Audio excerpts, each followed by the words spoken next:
En este vídeo veremos cómo comprar acciones de Estados Unidos desde Argentina utilizando MEXC paso a paso. Lo primero que debemos hacer es entrar en MEX. Te dejaré el enlace para registrarte en la descripción del vídeo para que puedas acceder directamente a la plataforma y crear tu cuenta. Una vez dentro, iniciaremos sesión con nuestra cuenta de MEXC y accederemos al apartado de Stocks. Desde aquí podremos consultar las diferentes acciones disponibles y buscar la empresa en la que queremos invertir. Antes de poder utilizar esta función, tendremos que completar el proceso de verificación de la cuenta.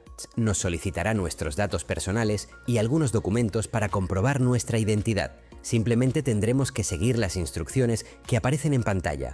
Una vez completada la verificación, podremos acceder a nuestra cuenta de stocks y transferir los fondos necesarios utilizando los métodos disponibles en nuestra cuenta.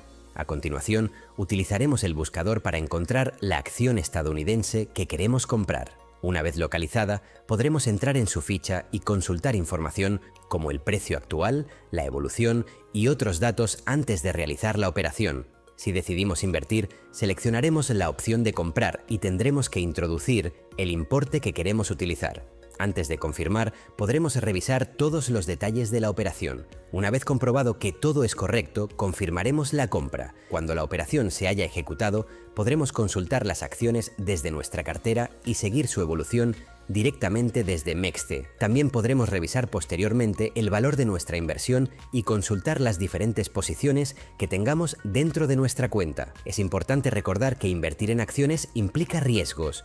El precio de una empresa puede subir o bajar, por lo que debemos informarnos correctamente antes de invertir y no utilizar dinero que no podamos permitirnos perder. Y listo.